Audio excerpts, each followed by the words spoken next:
If your business is like most, you need things done. This is 365 Sports, powered by Sikkim365.com. Welcome to the Triple Option. Here's your host, Paul Catalina. Alongside the Monday Maniac, Chris Allman. Are you workshopping nicknames? I'm workshopping nicknames. That sounds like a wrestling name. That's why I did it. The Monday Maniac. I mean, look, there's big wrestling news this weekend. You know, in that The Rock is apparently desperate enough to resuscitate his box office potential that he's back. So I thought, you know. Well, you stunned me for a second because I'm usually very well up on wrestling news. Yeah. I knew that he had come back and made an appearance on SmackDown. Yeah, he's apparently going to do WrestleMania too. Yeah, he's always going to try to get that payday.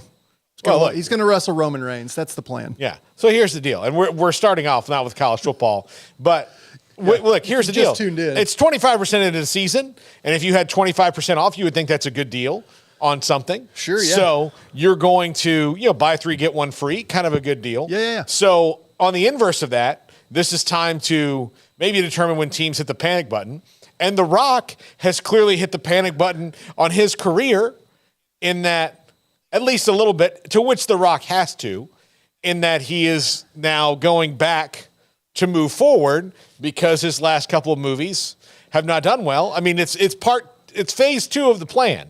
Phase 1 was, I'm going to go back and do the last Fast and the Furious movie. Yeah. And phase 2 is, I'm going to do wrestling again. And in order to promote that, I'm going to show up with Pat McAfee and Deion Sanders and hang out in Boulder, Colorado, a place where lots of wrestlers go, But isn't The Rock one of those guys that he's impossible to be overexposed? Like, whenever I see The Rock, I'm like, oh, good, it's The Rock. He just makes everything better. Yeah. Garrett disagrees with you. He does not like The Rock. I can't stand him. He does not like The Rock. Well, that's something we're going to have to dig into at some point. Maybe not in this hour, but I'd really like to hear more about this. Yeah. That's fair. We'll get into it. Yeah. Okay. But anyway, he's hitting a little bit of like, DEFCON 5 on his movie career. Like, just, let's make sure that nobody forgets that I did some good ones before Black Adam. The Rock's always going to be a wrestler to me. Yeah. So I don't care. I've never seen any of his movies, I don't think. You're not waiting for his portrayal of Hamlet. No. That's going to redefine him as a... No. I seriously don't know that I've ever seen a Rock movie. I've seen a lot of them.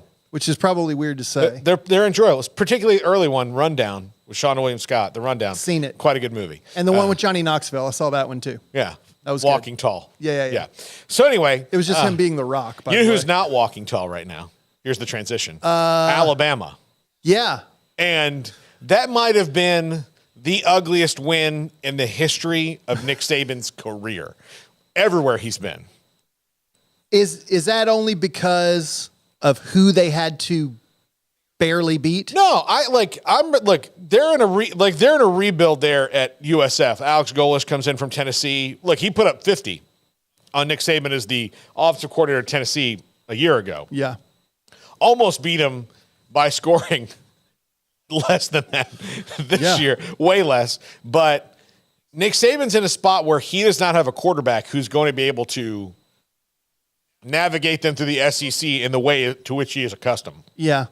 Okay, when we talk about pressing the panic button, I'd like to tunnel into who are we talking about pressing the panic button? Is it Nick Saban? Is it crazy keyboard fan who perpetually seems to have their finger on the panic button? Is it Paul Feinbaum who won't know what to do? Yeah, if Alabama's not good. Yeah. I mean, I feel like Saban has so much capital built up that even a down year, there's never really a reason to hit the panic button for him unless you start hearing the rumblings that he's going back to the NFL. That might be the sign that, like... I think for him, and I think the next place he goes to is fishing. That's what he's going to do. Yeah. Is play golf and fish and, just sit back and... Be Nick Saban. And be wealthy. Yeah. So he's not going to push the panic button in the same way that everybody else would. But I do think Alabama fans are nervous because I think it's shown them, like, you get Ole Miss this week. That's a team that has 3 guys that you would trade for in a heartbeat right now. Yeah. Because Walker Howard, who's their, I believe, 3rd string quarterback, is a 5-star recruit that you probably want over the other 5-star recruits that you have. Then you have Spencer Sanders, who has experience at Oklahoma State, whose departure I didn't realize was going to be as big a deal as it was, even though I'm a bit of a guy who thinks if Spencer Sanders healthy, he can help you, but he's been so up and down. And then they have Jackson Dart, who's playing okay right now. He's playing pretty well right now and won the job out of camp for them. That's coming up this week. So there's no more, kind of messing around when it comes to their schedule. They have maybe the most delicate quarterback situation in their conference, in that they don't know who their guy is and everybody else does. Yeah, it does feel like it's going to be a week-to-week thing. Like, it doesn't feel like he's going to settle on someone the rest of the way. Coming out of that game, has he... They're going to work on all 3 are going to get reps. Work out all 3? They're going to see who's the best. I think, personally, just because of his athleticism, Jalen Milroe gives you the best chance to win. But clearly, they've got a plan with him that didn't involve him playing against USF, even when it got dire. Yeah. Because save for a couple of big plays that just happen to be Alabama has a better grade of athlete than USF does. Yeah. And mano a mano, they won. That game, I mean, that was bad news for Bama this last week. That was really bad news. Does Bama fan hit the panic button in this run of dominance that they've been on? It will not surprise you to know I don't keep my finger on the pulse of Alabama fandom. I'm not on their message boards. Is the panic button always within reach for them, or have they felt pretty good I think this is the only time they've feel like they need to break glass in kind of emergency, because normal crisis for them is like, what do you mean you're at the Chateaubriand? I pay a lot of money to belong to this club. And if you bring me a 1984, I will throw it in your face, sir. That's normally their problems. That's their normal problems. Now because of the transfer portal. Yeah. Because it's not because of NIL, because Alabama's NIL is as good as anybody's NIL. Yeah. And if you're the quarterback at Alabama and you're good, see Bryce Young, then money's going to come to you. Money's going to come to you. But the fact that, and this is across the board, we talked about this last week, in that, Alabama's still going to be a good team, but are they going to be a great team because you can't hoard anymore? Right. Yeah. So those things are, and they don't have they've got 4 quarterbacks, and I'm counting Jalen Hurts, even though he finished in Oklahoma, but he was their starter. Their last 4 starting quarterbacks are all starting quarterbacks in the NFL right now, and all kind of have the arrow pointed up, including Mac Jones, who I think with Bill O'Brien's gonna kind of rise here. If you watch the way he's played the last couple weeks, he's not really their biggest problem there in New England. So, Bryce Young was just the number 1 pick in the draft. Tua has been playing great. And then Jalen Hurts just came off a Super Bowl. And so that run has not only ended, but it has ended with a thud. Yeah, screeching halt. Yeah. So let me ask you this. I don't want to be, maybe I do. I can be cynical human being and sports fan. And we may have talked about this once before, but it just seems like the college game is so geared to, if you have a really good quarterback, you're probably fine. Is that just what this is?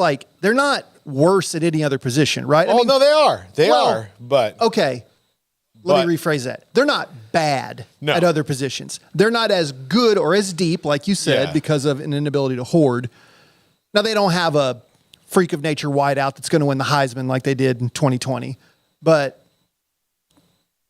I feel like if they just solve the quarterback issue, isn't everything just okay? Yeah, right? I mean, they could navigate it if they had, because Nick Saban's won with the talent that he's built around. Sure, with McCarron and quarterbacks McElroy were not set the world on fire guys. No. McCarron was better, I think, than people think, but that's Brody Croyle. Yeah. Jacob Coker. None of those guys when they got their shot, and like nobody is talking about like, Yeah. you guys remember that Brody Croyle led the Chiefs to a big win? No, never happened. But the Alabama fans remember him well. He's in the free drinks club there, right? So, you run into Jacob Coker in a bar in Tuscaloosa, like, Jacob Coker, get your butt over here, buddy. Beers on me all night. National championship 2015.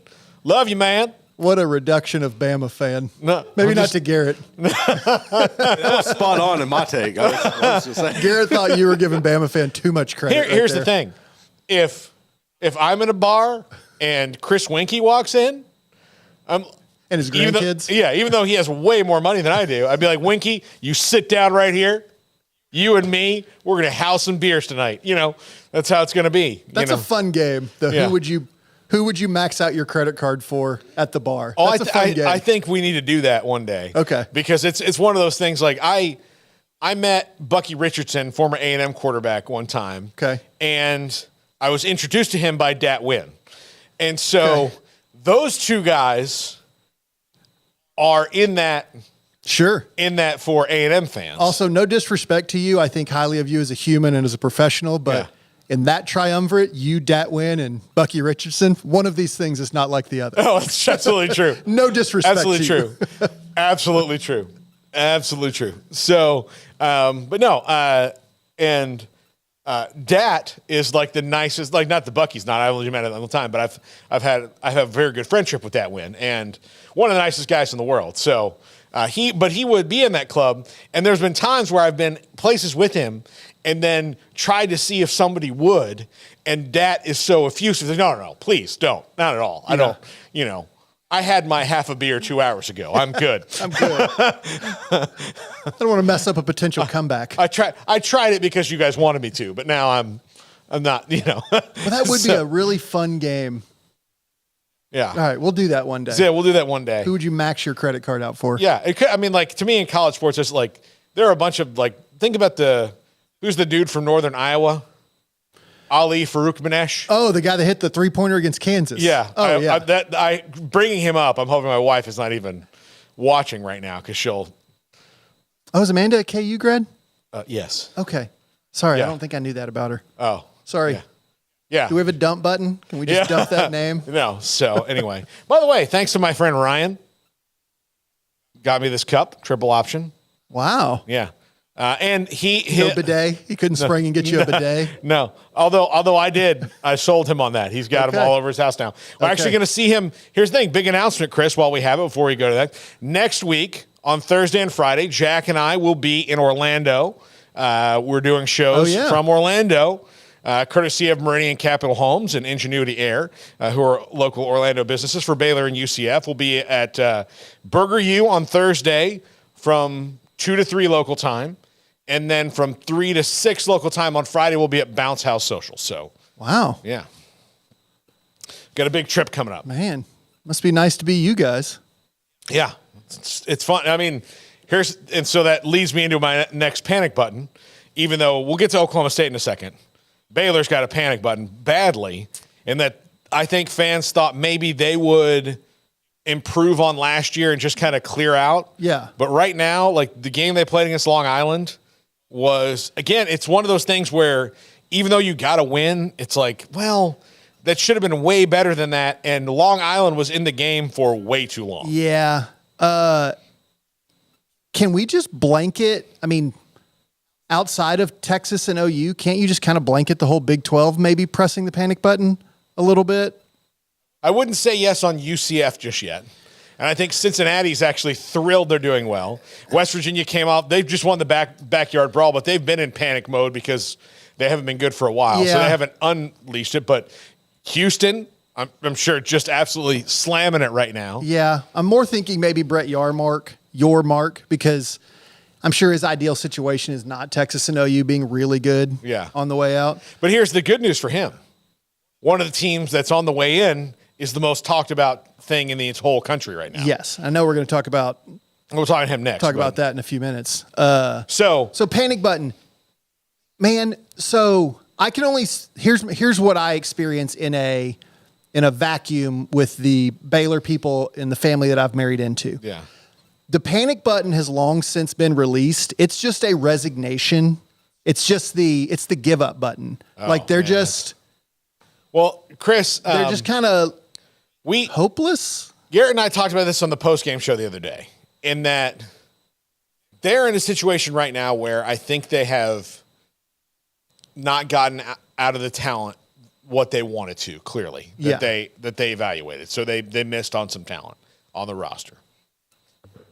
That also intersects with a time in which the atmosphere around the stadium and the game is at kind of I wouldn't say an all-time low, because believe me, it's been way lower to the fact that you could, when I first got here, you could decide to go to the game, like the game was kicking off at noon or 11 o'clock. You could leave your house at 10:30, drive right up, park very close, and walk to your seat and get there before the national anthem started. Yeah. And that didn't even matter who they were playing. They could have played like Texas and Nebraska. Maybe there's a little bit of traffic because all of their fans were coming in. Yeah. But based on that, in the old Big 12 days, it was really bad news for Baylor in the first, 15 years of the Big 12 or so, 12 years of the Big 12. It was maybe 15 years or so. 96 to 11, basically. Yeah, so 15 years. 2010, if you want to give them 2010. Yeah, I guess Alamo Bowl year. Yeah.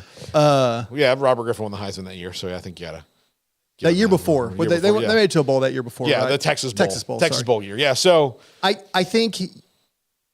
think largely, and I could be wrong. I can't speak for the entire class of Baylor fan. I think there's a real resignation that it's just going to be a long season. I think the idea is they can't turn it around. I don't know if that's true. Now there's a more concentrated panic button on a fear of what Texas might do to them Saturday. Yeah.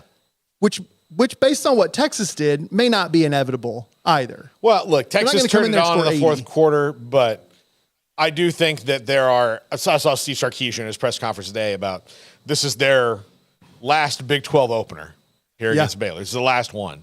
And so it's the last time, and I'll say this, I don't think it may necessarily be ever, but it's the last time for the foreseeable future that the Texas Longhorns will be wearing shoulder pads at McLean Stadium. Yeah. Like there's not a reason for that to be revived from Texas' standpoint at all. Not from Texas' standpoint. Not from Texas' standpoint at all. So if you were playing a team in Baylor that was playing confident and deep and talented, would be a lot scarier than it is right now, right, where you have the potential to maybe flip the stadium like you did in the old days. Oh, yeah.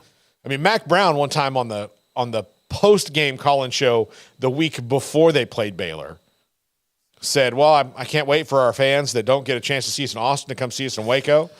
He even said it's a cheaper ticket, easier, less traffic. Like, made the pitch for him to, like, look, if you live in Dallas and don't want to drive the 4 hours, you can drive less than half that way, pay less for parking, get a ticket the day of the game maybe.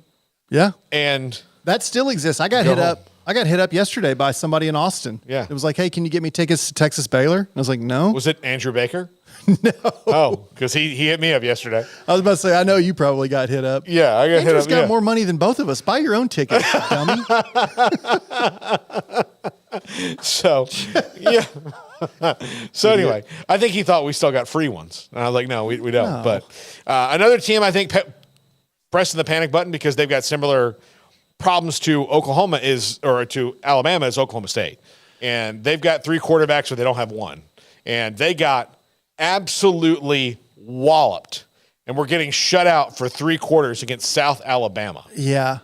Is there an old adage that am missing or forgotten that if you have 3 quarterbacks, you don't have one? Yeah. Right? Like it's actually if you've got one, you've got one. If you got 2, you got none. You got none. Yeah. Yeah. That makes sense. I don't know best how to describe them. Listless is not necessarily a term. Baylor looked listless. Mm-hmm. Oklahoma State looks maybe listless. I don't even really know the word. Yeah, I don't know. But they're also kind of a ship without a rudder. Yeah. You don't look at it and think this is how good this team can be. You just are kind of like. Well, they were one of the teams that, as a matter of fact, they got 1 vote to win the Big 12 in the preseason poll. And Ari, the guy who voted for him, works at the Big 12 Network, said, I picked them because this is a conference that every year there's somebody coming out of nowhere, and this is the most coming out of nowhere thing you could think of. And Mike Gundy is the come out of nowhere guy. Yeah. So, but right now, based on, and look, South Alabama's, they're not slouches as you would think. They've been building that program for a little while. Oh, they're good Sun Belt, right? Yeah, they're good Sun Belt team. Sun Belt team. But you should not at home lose by 26 to a Sun Belt team. No, I'm sorry. That should not happen, and not be in the game at any point. Yeah, that's the not discouraging because I don't care either way. That's should be the panic button part. Is that it wasn't even like a Baylor game where you were up 16-7 on Long Island at the half, and you're like, we should be winning more. You're like, man, we're kind of getting boat raced. Yeah. In our own house by a Sun Belt school. Yeah. So what's the two, if you had to weigh them, Baylor's got the Liberty loss from 17, and then the Texas State loss. Oklahoma State's now got the South Alabama and the Central Michigan loss. Which of those two sting worse? Cooper Rush was the quarterback. Cooper Rush, everybody's Central favorite Michigan quarterback. Then. I would think that Liberty loss was here's the thing. I think Texas State might be worse than all of them just because Baylor had expectations. And in 2017, Liberty was bad. That was a bad loss.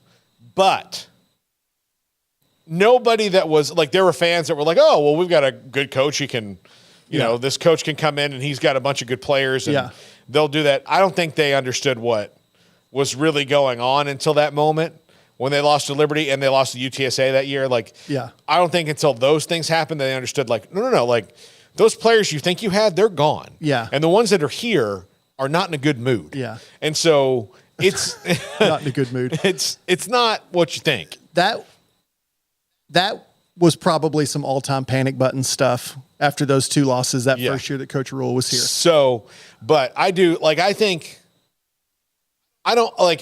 in varying degrees, like Mike Gundy is never going to be in trouble unless he wants to be, right? I mean, because he's got a lifetime contract at Oklahoma State.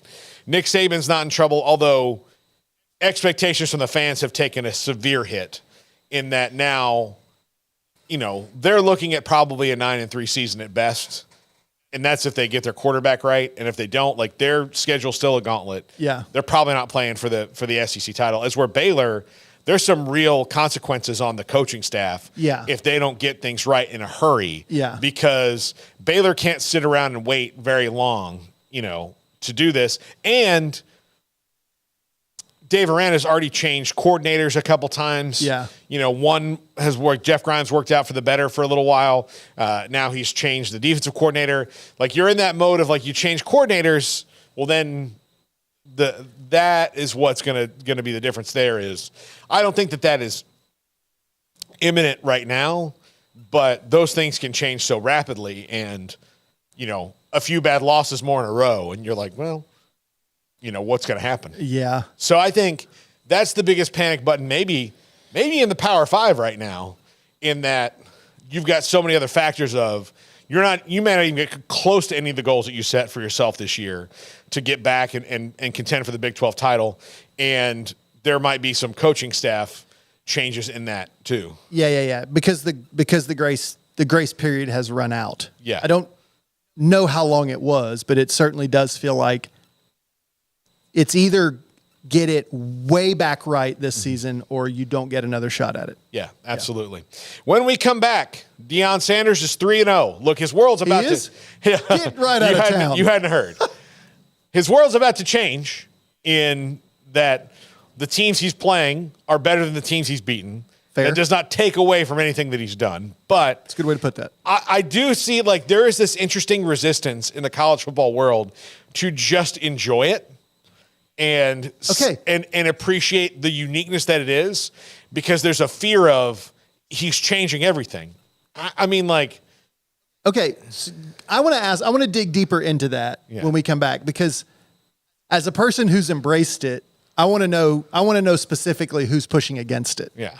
So, Yeah, we'll talk about that because there are some people pushing against it. Okay. And there's some that'll never like come out and say everything, but you can tell what they're meaning. Yeah. Gotcha. Because people are afraid of change, and he is an absolute agent of change. Sure. And possibly chaos.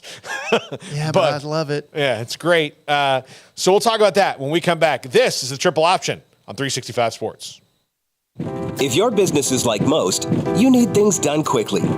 But if you're still tying your critical applications together on multiple shared public networks, you've probably been feeling the slowdown. And that's no good for business. A private UPN fiber network can get you and your business moving at the speed of light. Whatever you need, we can build it. Internet, Metro Ethernet, Waves, dark fiber. We deliver custom private networks and are focused on business customers only. Our next generation 100% fiber optic infrastructure offers you low latency and ultra scalable bandwidth with speeds up to 100 gigabit to run your critical applications. Your connection won't be limiting your performance anymore. It's diverse and scalable, so it can grow and change as your business grows and changes. And with a secure carrier-grade private network, you'll have all the reliability you need. Contact UPN today to learn more. Fast just got faster. This is 365 Sports, powered by Sikkim365.com. Welcome to the Triple Option. Here's your host, Paul Catalina. All right, here we go. We're back. How long was I in there? Yeah, we don't take long breaks on this show, Oh, Chris. sorry. Yeah, that's all right. That's right. You got to go. You got to go. Yeah. Yeah. You got to go. Sorry, You got to go. Before the break, we teased. Listen. We're chasing clicks and page views when we talk about Deion Sanders. But I have noticed, and this was talking to Tim Brando last week when we had him on 365 Sports, that there is this segment of old guard coaches, old guard media that kind of push against the way Deion is doing things. Yeah.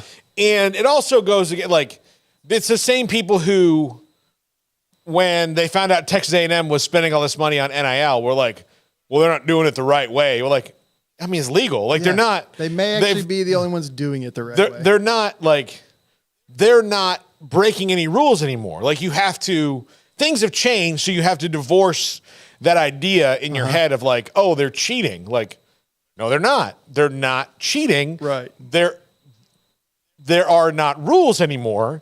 Yeah. So you can be upset with the whole organization and maybe overall ethics of what has come out of it. Yeah. But as far as the rules, they are not cheating anymore. Yeah. It feels like we're talking about the Astros, but no. I'll use the thing of it's like the steroids in baseball that they didn't bother to make illegal. Yeah. And then they like wrote it. And then like afterwards people look down on them. You're like, well, the owners did everything short of like walking up to Mark McGuire and going, hey, I signed for your big crate of Andro outside because they got me first. So where do you want me to put that? first of all, if I ever start a band, it's going to be titled Big Crate of Andro. So we got a bunch. I was like, if they say they didn't get it, you tell them that the owner signed for it. Yeah. Me, I'm all for it. Take as much as you need. But that's kind of how it might be looked at later on. But so there's all these people that are mad about these certain things, and they don't like. Now, I do believe, and I'm not the one to talk about this, but I do believe But you're going to. Well, I'm just going to throw it out there. There's a race component to it. I was going to ask about that. Obviously. I think so. There's a race component to For it sure. and a culture component to it from people who don't understand, why it's cool that Wu-Tang Clan and Lil Wayne and Offset and like all these people are coming to Rock. Colorado games. Kawhi Leonard. Yeah, like all these people are there. Yeah. Yeah, that are there. That's what's making them upset, not like that he's good at it, but he's like this cultural icon that they don't care for. But I'm not going to speak to that because I don't, outside of just kind of an observation of a lot of the people who seem to be mad, at least in the fan space, are people who are kind of mad about that probably in general. Yes, I agree. But I don't want to, I'm not going to drill down into specific accusations because that's not productive. But That's not. But I do think that there are coaches, especially the ones who have said, like, very specifically, they don't like the way he built the roster, or even though he didn't break any rules. There are people who clearly don't like his bravado. There are people, and there are people who don't like the fact that he has garnered so much attention so quickly, because there's a real fear that he will upset the apple cart and take away their strongholds, and he will, and he's going to. Yes. The thing is that I think you need to embrace it. I think you absolutely need to embrace it, because if you don't, then A, he's going to use it as fuel, which we've seen has worked well. B, look, if you're worried about some sort of gigantic sea change because all of a sudden gigantic celebrity athletes are going to become college football coaches, that is insulting to Deion in a way that is ridiculous, because the guy can coach. Yeah, because he can coach, and he is a celebrity. So he's a celebrity who happens to have the skill, but there are not a lot of other guys out there. Like, look, Peyton Manning is not coaching. You know why? Because he didn't want to. Right. And he may not be able to do it the same way, although he has the knowledge. Like, there's nobody who has more knowledge in his head about quarterbacking and offenses and things like that. But does Peyton Manning have the ability, the ability to go recruit kids and the things that Deion does? Maybe, maybe not. We'll never know. It's clear that at least at this point in his life, Peyton doesn't want to do that, because if he wanted to, he would be. Yeah. So there's nobody, like, and even then, like, you go through, like, how many Hall of Famers? I mean, Hall of Famers that were as famous and marketable and all that as Deion exist out there that want to do this. There's not many. So you're really afraid of, like, a max party of 3. Like, there might be 2 other guys out there that could do this like Deion is. And I say maybe because I have no idea who they are. Yeah, I think we talked about this. We couldn't even really think of one person. Like, it to me would be like if Randy Moss all of a sudden wanted to do this. And not even he has the cachet that Deion exactly, has, though. No, yeah, exactly. Yeah. He doesn't. Jerry Rice doesn't. No, too old. Yeah. And, but Deion, he and Jerry Rice are about the same age. Deion he's so unique. Yes. So to me, it's like, it's like worrying that there's, a forest full of unicorns when you've only seen one. One ever. Yeah. Like, I don't want to go in Loch Ness because of all the monsters. Yeah, no, exactly. There's just one. Yeah. So look, he is going to, bottom line, you have to accept that if you are a big time school that was getting 4- and 5-star guys and pocketing them away, that he is going to take a chunk out of that. And when I say a chunk, I mean a big chunk. There's going to be a ton of big-time athletes that go there because wherever he is, whether it's Colorado or a few years somewhere else, he is going to attract that because of the atmosphere around him and the way that he does things. He is going to attract that. But you also know that you have to go like, well, there's only so many scholarships he can have, A, and B, he's not for everybody. So some people will be like, yeah, I like him, but like, I'd rather go here because I can play right away here. This coach and I have better, more similar personalities. Yeah. I maybe have at my particular position a clearer pathway to something. So fearing Deion to me is silly, other than the fact that you're afraid you might lose to him, but you might lose to everybody you play. Yeah.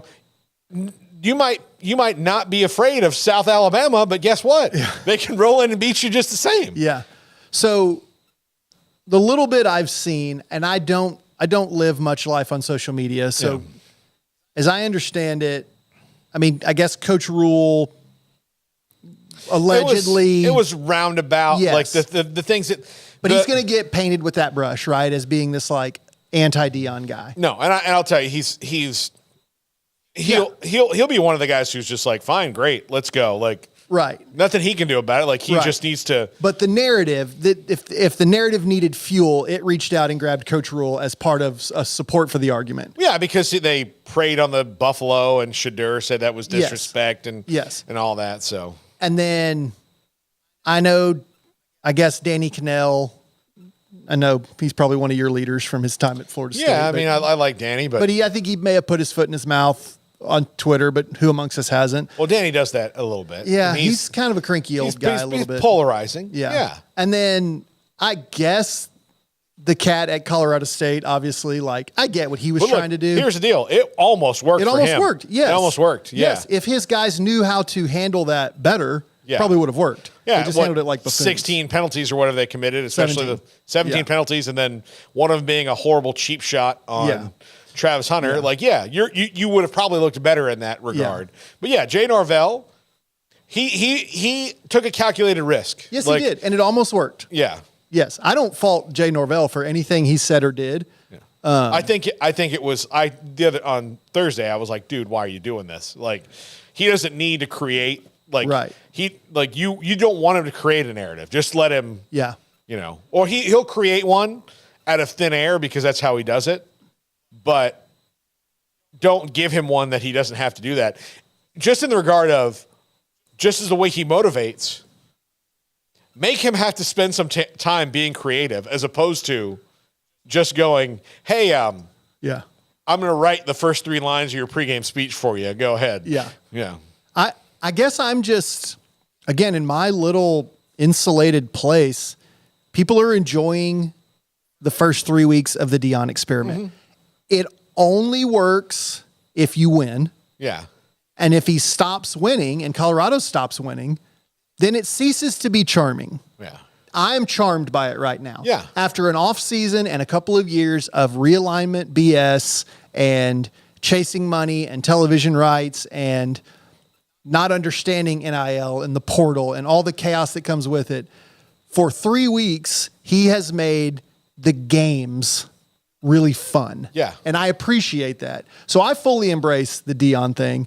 And now I'm kind of like, let's say he loses to Oregon or SC, which is, I'm sure they're not favored. Now I'm excited to see how he responds. Yeah. Like I'm in on the Dion experiment. I don't even know if it could be called an experiment at this point. Like the Dion experience. Yes. I'm in on it. Like I like it. Absolutely. It's like a theme park thing. Yeah. I mean, like, honestly, just enjoy it. And especially for if you just, and there are probably fans of teams that have been so good for so long, they don't understand what it's like to be completely forgotten Yeah. off the college football landscape. Yeah. And Colorado was a once great, proud program Yeah. that was completely forgotten off the landscape. And if you looked at your team schedule and go, oh, we've got a Colorado this year. Okay. Yeah. Like that was how it was. Yeah. Now it's like, oh, we got Colorado. Like there's something to be said for a program taking that kind of a chance, one, and two, resuscitating itself quickly. And you can do that now. This is the era for Dion. Mm-hmm. If he had tried to do this 5 years ago, he would have been much more maligned than he is even now because the rules were not in favor of him being able to do this. He would have had to do it the old-fashioned way. And I'm not saying he couldn't have. I think that he would have run up against things that he would not want to deal with because he was going to be outspoken about it, and then it would have been used against him. Yeah. Unfairly because they would have eventually changed the rules and be like, well, see, I told you I was right. Yeah. But then that, kind of never goes away. Yeah. So, He's the right guy for the right time in a really unique place. and here's the deal. It's not going to last forever. Like No. there will be a Dion era and then he'll retire and move on. Yeah. And you won't have to worry about him anymore. And I know that you're trying to win now and everybody's trying to win now. And I do think it's interesting that there are coaches in certain places that are coaching with the knowledge that if they don't succeed, that Deion Sanders is getting a phone call about their job. And I will tell you one of them, and he's doing a really good job now, but Mike Norvell is that guy. Really? Mike Norvell, no. Well, he and Dion interviewed for the job at the same time. And Dion did not get the job at Florida State because he had not finished his degree. And this is according to the athletic director at the time, David Coulter, and that he had never coached before. So he could not sell that to the people that, the money people at Florida State. So that has fueled Dion in a different way. Yes. It's made him mad. And Which to me are not irrational things. no, I don't think there are rational reasons not to hire someone. but the minute Mike Norvell against Boston College this week had for a little while, people going, I probably should have just let him get his degree When you say in the summer. When you say people, are you talking about people in this room? No. Oh, No. you're talking about people sitting across from me? I'm talking about a lot of people on my text message chain. Okay. Gotcha. Yeah. Should have been like, well, maybe you just put him in the summer program and tell everybody else to shut up. Like that's what you do when the lottery ticket lands in your lap. You don't go, well, I didn't buy this ticket. Yeah. Give him an honorary doctorate. I was studying up stupid facts about Long Island this week, and they gave Kermit the Frog an honorary doctorate. Just give Dion an honorary doctorate. Yeah. Here's the hire deal. him. But Kermit the Frog, I mean, he got an honorary doctorate, but let's face it, he earned that. He did. That's true. Have you heard why are there so many songs about rainbows? Come on. It's beautiful. It's a beautiful song. I'll also cop to I spent more of my week last week trying to remember if he was a Muppet. He was a Muppet. I know. Yeah, he was. You're right. I just couldn't remember. Yeah. I'm getting old. Are there so many songs about rainbows? What's on the So, side? in summary, I'm all in on the Dion experiment. And I'm looking forward to, I feel like if someone could clip this and play it if they wanted to. I'm looking forward to their first run of bad luck to see how everyone responds to it and how he responds. Yeah. I don't think he's going to change. He's not going to go up to the podium with this air of dramatic humility. Yeah. He's going to go up there and be Dion. Well, he was very frank about the way he's like, I'm happy we came back. Yeah. But I'm not happy with the way we played. Yeah. I was like happy with a win, but not happy that it got to that point. Yeah. And especially knowing that he's got back to like so far, he's played Chandler Morris, Jeff Sims, and is it Nicoletti? Honestly, not sure. Yeah, at Colorado State. He's about to play Bo Nix and Caleb Williams back to back. Yeah, that's going to be different. That'll be a changing experience. Yeah. And without Travis Hunter. Yeah. But if they can get through, like, here's the deal. If they even split, if they beat one and lose the other, you're going to go, okay. I know you may not have the entire Pac-12 schedule memorized. Do they play Washington, Colorado this year? I don't think they do. I think that might be one of the ones they actually do get to avoid. But because that would be a fun one. I don't want to talk out of. I can tell you. Look, Okay. we moved the computer here for a reason. I don't want to talk out of both sides of my mouth and at times say the game is too easy for quarterbacks and stats are inflated because they are. But then I also want to acknowledge when super talented kids are awesome. And this Penix kid at Washington is an absolute dude. I don't see Washington on their schedule. They don't. But Okay. look, they do play. Look, here's the quarterbacks they do play. They do play DJU. All right. They do play Cam Ward at Wazoo, who's having an excellent year. And they will likely play Cam Rising because that's the last game of the regular season against Utah. So, yeah. They also have Jaden Rashada probably in 2 weeks on the schedule if he's back healthy, and he's a stellar freshman. And Is it Arizona State? What? Rashada? Yeah. And then is it DJ Moore, Garrett, that's at UCLA? Yeah. Yeah, they have him, stellar freshman. They've got a tough schedule coming up. I mean, it's Oregon, USC, then you've got Arizona State and Stanford, which, again, they're better than those two teams right now. And then UCLA, Oregon State, back-to-back weeks. I mean, they've got tough. Yeah, Arizona, don't know where they'll be by that point in the year, but they're better than they were, but they're still in the growth phase. And then close the year with Wazoo and Utah. So it's a tough schedule. It's a very tough schedule. It's a tough schedule, but the fact that he's gone 3-0 and all he has to do is find 3 more wins to get this team to a bowl game. Yeah, he can do that. He can. Well, I mean, look, I think we rattled off the 3 that's probably going to be. Yeah. And I think there's probably another win or 2 in there. Yeah. That we're not expecting because the way that they play, they're going to get everybody in shootouts because they're so good offensively. Yeah. Now they still can't really run the ball, which they need to figure out. Yeah. And they can't really stop the run, but. His son, well, both of them. Yeah. I mean, Shiloh Sanders 2 had picks the last 80-yard week, pick six, but well, his son Shadur this is not like high-level analysis, but man, what a talented leader. Well, it's just fun to watch him. Yeah. It's fun to watch greatness, and I don't want to put him in like the class of like Tom Brady, but just in a fishbowl in one game to watch a kid be that great, especially in the second half and overtime. It's really fun. Yeah. It's got a little bit like, again, that DNA, that Sanders DNA. Yeah. It's weird. I wonder where he gets it from. Yeah. Do you like the fact that a lot of people talk about this? You've heard he power ranks his kids, his 5 kids? I have heard rumblings of this. Yeah. And it varies? It It's not varies always the depending same? on like what they're doing. Okay. Yeah. That's Like his bold. oldest son, Dion Jr., is the number 1 right now. And he's not even playing for him. He works, he's got his own production company that right now is attached to Oh, okay. Dion in Colorado. Okay. But he's kind of made his own way with that. Gotcha. And then like his daughter, I think is one of his daughter number 2, you know, like so. Like he ranks them. And then he said the other day, I thought it was hilarious. He's like, y'all are sitting here pretending like you don't do it too. He's like, you love them all, but you love them different, like more and less depending on what's going on. I don't necessarily know if I agree. Yeah. You don't love them more or less. Or enjoy their company maybe more or less what's going on. He put Shadur 5th. Shadur is 5th, and he said it. It was funny. I said to Rich Eisen, he says because he's probably going to up and leave me next year, and then I've got to go. Like I've got to start this all again. Oh. And so that's why Shadur is 5th. So he's Poor putting him Shadur. there to maybe entice him Yeah. to stay another year Yeah. to get up the power rankings. Yeah. Hey, go win me a Heisman so you can be 3rd out of my kids.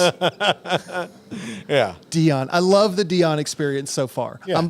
I want to go on the record that I'm not one of those people who's afraid of it.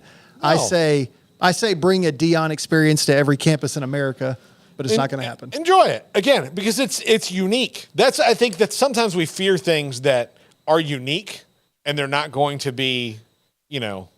I used the comparison. I think I might have told this to you. It might have been Steven. But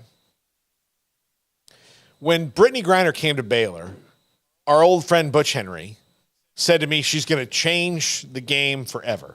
I said, no, she's not. She's going to change the game she's in, but there's not this forest of Brittany Griners that Right. only one person has discovered that now once the secret's out, it's out. Like she is such a unique athlete that Brittany Griner is certainly going to change women's basketball for the game she's in and the time period she was going to be there.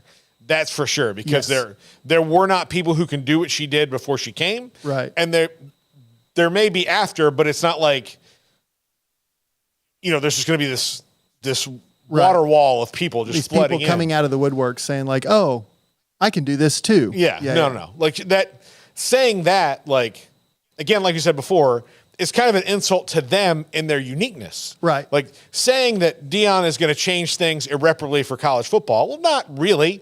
I mean, he's changing the era that he's going to be, whether it's, you know, 10 years or 20 years or however long he's going to do this. Yeah. Like, we might as well just sit back and enjoy the ride. And, yeah, you can't compete with his celebrity, but the reason you can't is because there's not many people in the sports world that are as famous as him. So, Yeah. again, unless somebody else that has his status, of which there are very few, decides to do what he's doing and has the same skill level at it that he does, you really don't have to worry. You really have to worry about him. Yeah. Like, those are the things that, like, he hits all these boxes. There are people that are equally or more as famous in football that, and there's not many of them that could do this, but, like, again, okay, Tom Brady, like, if Tom Brady going to decide to coach Michigan in a couple years, like, okay, maybe you have to deal with that, but do we know that Tom Brady would even be as good at this as Dion is? Yeah. No, because we don't, like, Dion has, Yeah. he went and he's kind of proven it, so. Do you remember when Larry Bird coached the Pacers and he just couldn't handle? I don't think he liked that there weren't 5 Larry Birds on the floor. Yeah. You know, I think that's another thing about Dion is that he has an expectation, but he also kind of understands the generation he's dealing with. Yeah. You know, He he's also not- doesn't expect them all to be him. Exactly. Yeah. And again, that was probably Larry Bird's problem. That was probably Magic's problem in his Yeah. brief flirtation with head coaching. So yeah, Dion is a unicorn, man, in every sense of the word, and I'm enjoying it. Yeah. All right, when we come back, our last segment will be brief, but why is the Pac-12 so awesome as it's dying? This is the ultimate, like, just send off to. It's so weird. Anyway, we'll talk about that next. This is the Triple Option. If your business is like most, you need things done quickly. But if you're still tying your critical applications together on multiple shared public networks, you've probably been feeling the slowdown. And that's no good for business. A private UPN fiber network can get you and your business moving at the speed of light. Whatever you need, we can build it. Internet, Metro Ethernet, Waves, dark fiber. We deliver custom private networks and are focused on business customers only. Our next generation 100% fiber optic infrastructure offers you low latency and ultra scalable bandwidth with speeds up to 100 gigabit to run your critical applications. Your connection won't be limiting your performance anymore. It's diverse and scalable, so it can grow and change as your business grows and changes. And with a secure carrier-grade private network, you'll have all the reliability you need. Contact UPN today to learn more. Fast just got faster. This is 365 Sports, powered by Sikkim365.com. Welcome to the Triple Option. Here's your host, Paul Catalina. Welcome back to the Triple Option. The Monday Maniac, Chris Allman. I don't know what that We was. have to have a better pop for you than that. Yeah, is there like a applause sound? Yeah. You just press. Should we need to set up a camera for you? We have curtains. You could come through the door. The problem is you're coming out of the sunlight into here, so it wouldn't look the same as like a wrestling introduction where they come out of the dark and just appear. Sure. You know what else doesn't look like a wrestling introduction? Me walking out. Not Like, this is for Pat McAfee, but that guy's a really good wrestler. yeah. And people need to trust me. I know what makes a really good wrestler. Pat McAfee is really good. Pat McAfee might be the one guy who could do what Dion does. Yeah. But then that would take him away from. But he'd do it at West Virginia, and people would be like, pass. Good. Good. I'm sure West Virginia would love that. Oh, they'd kill for Would it. love it. The Pac-12. Why is it so awesome? I don't know. Yeah. Because it's just 'cause sports gods are cruel. But it's weird. Like, so you wait, like you do all these stupid things and run your conference into the ground. And then the last year of its existence, it's probably the best league top to bottom in the country this year. Is it? Okay. I want to make sure I try to answer the question. I don't know if there is an answer of why is it so awesome in its last year. I think it's just how it's fallen. Yeah. Right? But does it make you guys have followed this better than anyone. Yeah. Does it make you pound the table angry at Pac-12 leadership? Yeah, a little bit, because like now this is all going to be spread out. Or in university another place. presidents. Because look, I think that there are other fan bases in the country that have wanted the SEC grip to loosen for a long time. And part of that grip is you've got all the good quarterbacks in your league, right? Mm-hmm. We talked about it earlier. You get a good quarterback, things can change. Well, now, there's only a couple teams in the Pac-12 that don't either have a really good quarterback or have one that you're excited about. So, I would say that like Stanford and Cal are the only two that people really don't know about. Yeah. Arizona fans are like Jaden DeLara, even though they're still in the build. Yeah. Jaden Rashad at Arizona State was one of the number one prospects in the country and wound up there. And then you go, DJ Moore, I think was the number one prospect in the country. He's at UCLA. And then you look at the rest of the league. You've got the reigning Heisman Trophy winner in Caleb Williams. You've got Bo Nix. You've got Shadir Sanders. You've got DJU. You've got Cam Ward. You got Michael Penix. Like, holy cow. Like, that's a league. That is an absolute league, right? And Cam Rising hasn't even played yet, and he's won 2 Pac-12 titles in a row. So they've got all this excitement just around quarterback position, not to mention all the other good things going on there. And the league is over because you've got 4 teams going here and 4 teams going here and 2 teams going here and, and 2 left behind, right? So. Yeah, I don't know that there's an answer to your question other than I don't know. I think the whole thing sucks in general. I think even if the Pac-12 wasn't good, I still think it sucks the Pac-12 is going away. Yeah. I hate it.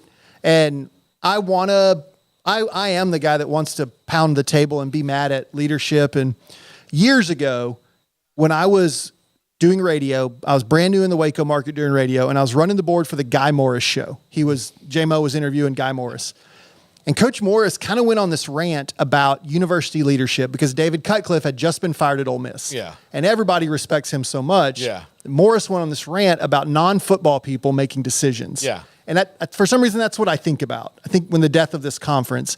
And I don't think they care. And we don't know. It could go. The Big Ten could go be the most electric conference in the country the next year or two. It better be, considering who they're getting. Yes. Yeah. But it does make me say, while in one sense, I love the Deion experience, bring me change. There's also the other part of me that's like, no, don't change anything. Yeah. You know, like I want the Pac-12 to stay because if they could just recreate what they've done so far for the first 3 weeks, if they could just do that every year, they'd be the most watched, maybe not guaranteed the most watched conference in the country, but they'd get a lot more national eyeballs. Yeah.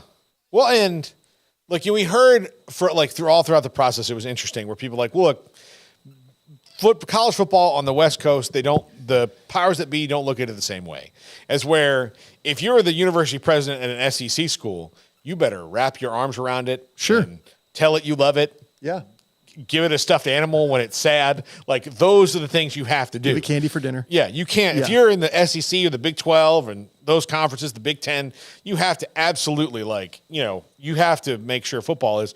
For some reason, on the West Coast, in those schools, like not all of them, not all, but some of them, and the ones that ultimately wound up undoing the whole thing, did not see it that way and didn't appreciate it to what it was. And you have to look no further than if you go back and read the minutes from the Cal Board of Regents meeting where they were talking about UCLA leaving and how much money they were going to get. And the people who've never thought about college football that are on that board that are, physicists or whatever, that they don't have time to do that. Bunch of tree hugging libs. Yeah. Whatever they are. Right. But they're like, so the athletic department is losing how much money a year? And they're like, okay. And how much money we're going to get? And they're like, well, that sounds like more. Like, look, I don't usually do simple math because I'm a theoretical physicist, but it doesn't seem like I should be bothered with this decision. So do whatever you want. That was the tone I got from it. Or people going or that they were just genuinely surprised to hear that there's how much for television revenue? People watch it that much on TV? Yeah. I don't have I don't have one. I only read books and go to lectures and plays. So those are the things that happen. So they hear these things, and where if you said that in Auburn, Alabama, and the president was like, "Well, I didn't realize that we got that much money," you'd be like, "Sir, where did you come from, and how fast can you get back there?" He'd be strapped to Toomer's tree. Yeah, and just tarred and feathered. Did you see the "Oh Brother, Where Art Thou"? I haven't seen it. You haven't seen it? No. At the end of the movie, it's all set against the governor's race in Mississippi. Okay. And the guy who winds up losing gets caught, being just a bad guy. And they literally ran him out of, they came in with a rail and brought him out. That was this thing. Okay. They put him on a rail and ran him out of town. He sat there. Yes. And so that's what would happen. But so the West Coast got to that point, and then they didn't even realize what they had. I'm sure George Kliavkoff is sitting there going, I mean, this year would have been beyond his wildest dreams. Yeah. And everything he would have wanted to sell to the television networks. Yeah. Everything he would have wanted to sell.